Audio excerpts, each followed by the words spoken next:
ભરૂચ કરજણના પ્રાંત અધિકારી, મામલતદાર અને પોલીસ વિભાગ ઊંઘતું કે નેતાઓના દબાણમાં મૌન? પાલેજથી નારેશ્વર નદીના ઘાટ સુધીના 15થી વધુ ગામના લોકો ખેતી છોડી ધૂળની ડમરી અને મોત સમાન ડમ્પરોથી ખેતરો રેતીના સ્ટ્રોક માટે ભારેથી આપી અન્ય સ્થળે સ્થળાંતર થવા મજબૂર. મનસુખ વસાવાએ ડમ્પરની અડફેટી પરિવારના મોત મામલે જાહેરમાં અધિકારીઓનો ઉધડો લીધા બાદ પણ અધિકારીઓ હમ નહીં સુધરેંગેની સ્થિતિમાં. 20 કિલોમીટરના માર્ગમાં ધૂળની ડમરી અને મોત સમાન ડમ્પરથી લોકો બની રહ્યા છે અકસ્માતનો ભોગ અને થઈ રહ્યા છે લોકો ઇજાગ્રસ્ત. કરજણના મોટા માથાના નેતાઓના દબાણમાં અધિકારીઓ ફરજ નિભાવતા 15થી વધુ ગામના લોકો લીઝ માફિયાઓના કારણે ખેતી છોડી ખેતીની જમીન રેતી માફિયાઓને રેતીનો સ્ટ્રોક કરવા આપી રહ્યા છે. ધૂળની ડમરીથી ખેડૂતોની ખેતીને નુકસાનકારક તો સતત 24 કલાક દોડતા ડમ્પરોથી ધૂળની ડમરીથી 20 કિલોમીટર માર્ગ ધૂળ્યો. 15થી વધુ ગામના લોકો ઘરમાં પુરાઈ રહેવા મજબૂર, બાળકોને સ્કૂલે મોકલવા પણ જોખમકાર.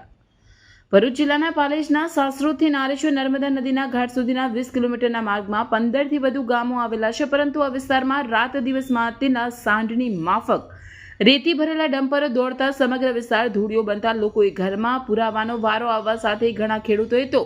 ખેતીને નુકસાન થતાં ખેતી છોડીને જમીન પણ રેતી માફિયાઓને ભાડેથી આપી દેતા 20 કિલોમીટરના માર્ગમાં ખેતરોમાં જ રેતીના મોટા સ્ટ્રોક કરી દેતા વિસ્તાર ડુંગરોમાં ફેરવાયો હોય અને ડમ્પરોના કારણે અનેક લોકો અકસ્માતનો ભોગ બની જીવ ગુમાવવા સાથે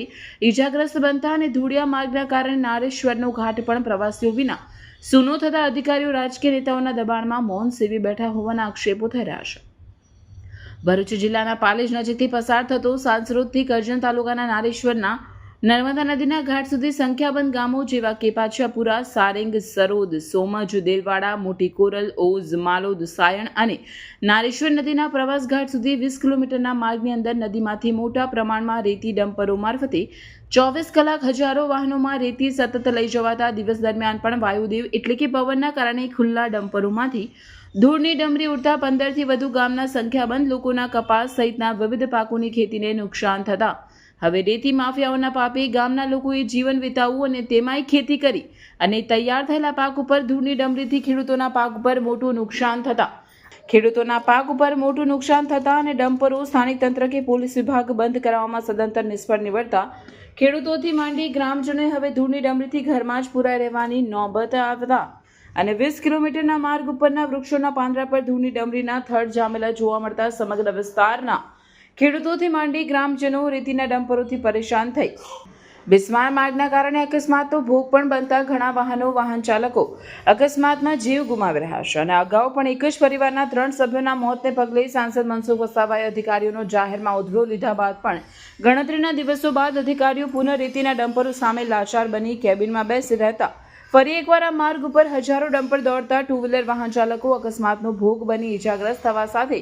જીવ પણ ગુમાવી રહ્યા છે. પરંતુ ડમ્પરો રાજકીય મોટા માથાના નેતાઓના હોવાના કારણે મામલતદાર, પ્રાંત અધિકારી અને પોલીસ વિભાગ પણ લાચાર બન્યો હોય અને પોતાની ફરજ ભૂલી રહ્યા હોય, જેના કારણે ગ્રામજનો પણ હવે તોબા પુકારી ઉઠ્યા છે. પાલેજથી નારેશ્વર નદીના ઘાટ સુધી 20 કિલોમીટરના અંતરમાં હજારો ડમ્પર દોડતા વિસ્તારમાં ધૂળની ડમરીના કારણે સંખ્યાબંધ ગામના રહીશોએ પોતાની ખેતીલાયક જમીન પણ રેતી માફિયાઓને રેતીના સ્ટ્રોક કરવા ભાડેથી આપી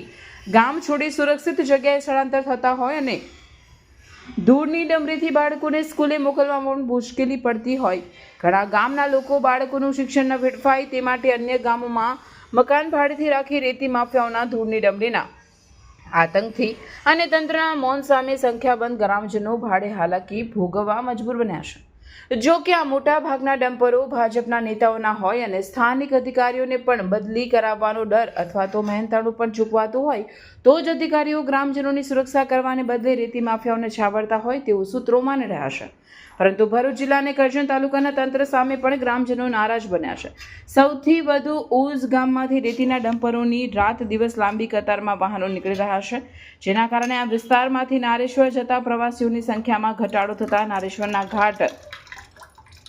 ઉપર પ્રવાસીઓ માટે લાગતા ખાણીપીણીના સ્ટોલ પણ સૂના પડતા નર્મદા નદીનો ઘાટ પણ પ્રવાસીઓ વિના સૂનો પડી જતા વેપારીઓને પણ રોજબરોજ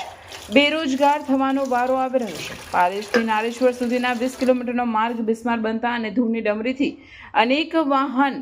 ચાલકો અકસ્માતનો ભોગ બની રહ્યા છે. સાંસદ મનસુખ વસાવાએ પરિવારના 3 સભ્યોના મોતથી જાહેરમાં અધિકારીઓનો ગાળું ભાંડી વિડીયો વાયરલ થતા સ્થાનિક પોલીસ અને તંત્રએ પોતાની ફરજ બતાવવા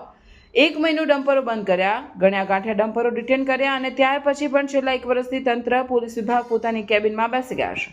અને આ વિસ્તારમાં ડમ્પરો 24 કલાક ઓવરલોડેડ રેતી ભરેલા દોડે છે અને હવે તો ખેડૂતોના ખેતરમાં રેતીના મોટા સ્ટોક ઊભા કરતા ડુંગરો ઊભા થયા છે. મીડિયામાં આવશે તો પણ અધિકારીઓ ગણતરીના દિવસો સુધી કામગીરી કરશે અને પછી જૈસે તેની પરિસ્થિતિ થઈ જશે તેમ ગામના લોકો વેદના વ્યક્ત કરી રહ્યા છે. ભાજપના મોટા માથાના નેતાઓના જ આશીર્વાદથી 15થી વધુ ગામના ગ્રામજનો ધૂળની ડમરીનું પ્રદૂષણ સહન કરે છે.